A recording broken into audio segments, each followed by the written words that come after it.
Brigitte Lahaie, Sud Radio. C'est l'instant Sexy News. Et bien sûr, je ne vous présente plus Trinidad, Christophe Médici. Ouais, non. Et elle va nous redécorer le studio.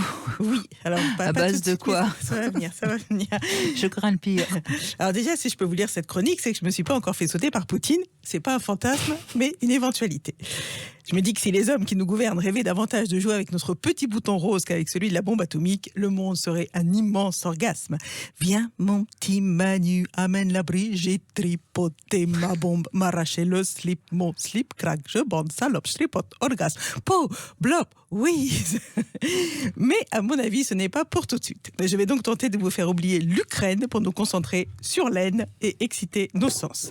Parlons des bombasses plutôt que du Donbass et remplaçons l'énergie atomique par l'énergie sexuelle. Avec tout ce que l'Ukraine compte de top modèles, ils auraient pu envoyer des bombes sexuelles plutôt que de vouloir lancer la bombe atomique.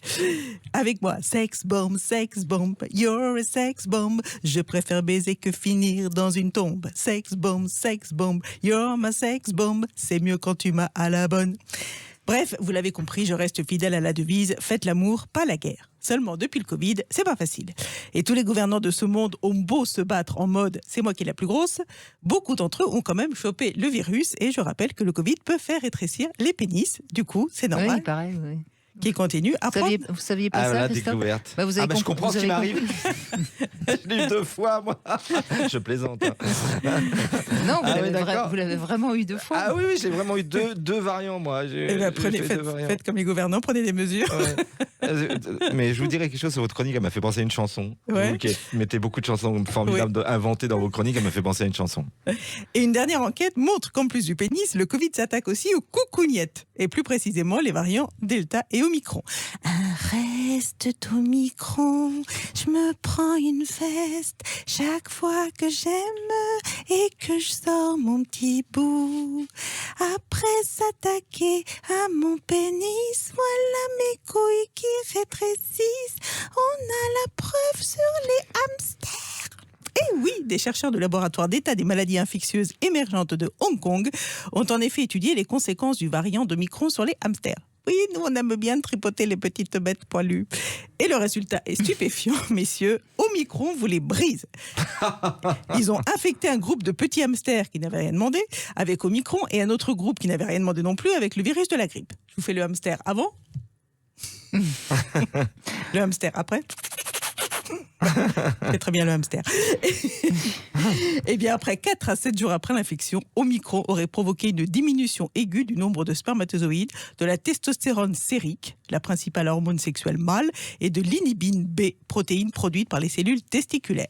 Et donc les chercheurs ont en plus observé une réduction de la taille et du poids des testicules. Oh là là, mon Dieu. Mais oui. Aux femmes alors, ça fait quoi aux femmes? Nous pas compris, avant Omicron, nous avoir couilles comme boule de coco. Après on a des roupettes petites comme litchis.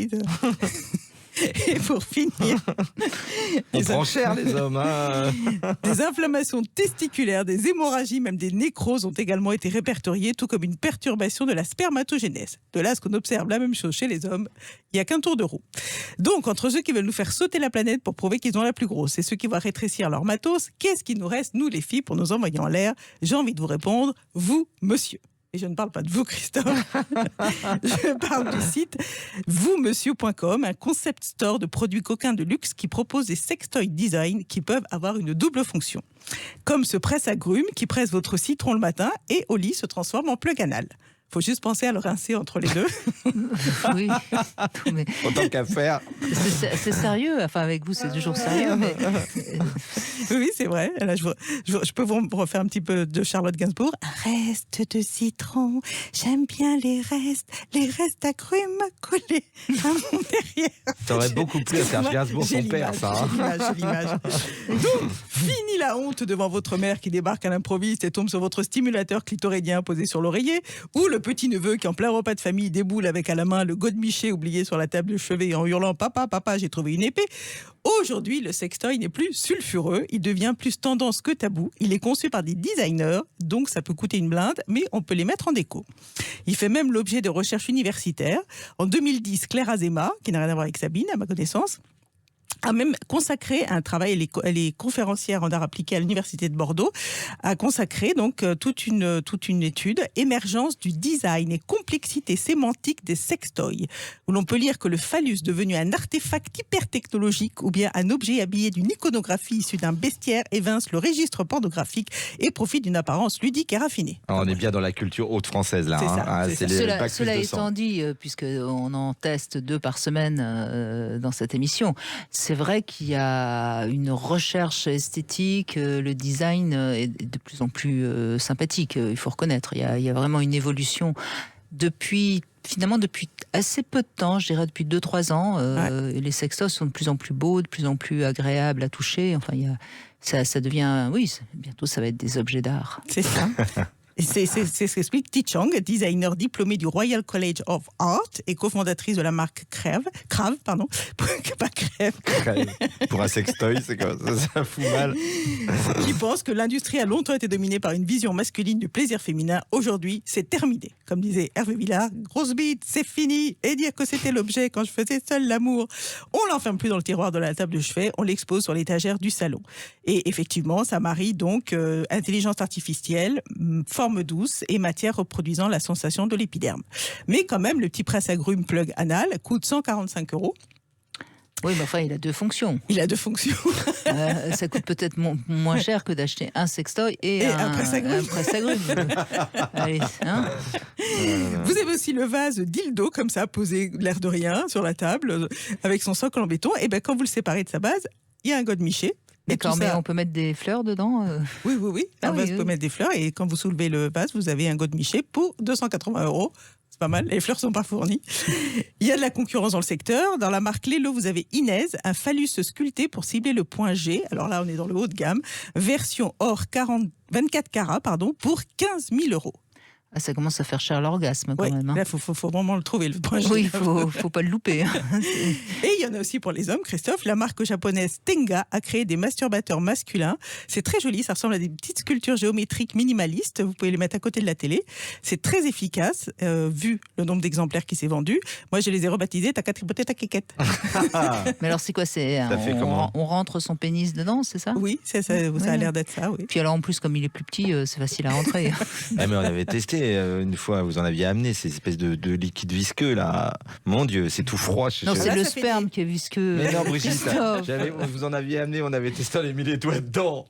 C'est assez bizarre, franchement. Statuette, un peu. Oui. Très joli, alors, c'est de la statuette et dedans il y a du liquide. Enfin, il y a une espèce de. Ça s'appelle du lubrifiant. Oui, d'accord. Ou de la cyprine. Ah oui. Ah, franchement, il faut tout lui apprendre. Hein, Trinidad, en tout cas, tout ça pour dire que vous faites ce que vous voulez. Mais si on tient jusque-là aux prochaines élections, moi je vote gland. Bon, en tout cas... Il n'a pas eu les 500 signatures pour l'instant. Trinidad, il est arrêté à 300 glands. Il ne sera pas... Mais je ne sais même pas qui c'est. Brigitte qui dit ça. Je vote gland, je vote... vote gland. Je vote gland. Au lieu de voter blanc, je vote gland. Ah, voter blanc, oui, d'accord. Oui. Oh, bah, il n'a pas, parce que de toute façon, il n'a pas eu les 5. Vote gland, ouais. Mais je voterais bien gland avec vous, ouais. De toute façon, vous autres. Ouais. Bon, en tout cas, Trinidad, on peut aller la voir à Metz le 29 mars et le 2 avril à Montmorency pour votre spectacle Pour que tu t'aimes encore. Voilà. Merci Trinidad, Merci. en tout cas, de ce tour d'horizon. Mais enfin, ça fait cher quand même. Hein. Surtout celui à 15 000 € là quand même. Ça peut être un beau cadeau, puisqu'on parle des langages de l'amour, des langages des cadeaux. Voilà, on n'a pas tous le même, j'ai envie de dire, pouvoir d'achat, donc on va pas vous offrir le même sextoy suivant le pouvoir d'achat. C'est assez clair. Là, on pourrait venir sur les cadeaux, dans ce langage des cadeaux, Brigitte. On en parlera dans l'offre conseil. Ah oui, bonne idée. Voilà. Alors, merci en tout cas Trinidad. Et c'est Catherine qui est avec nous pour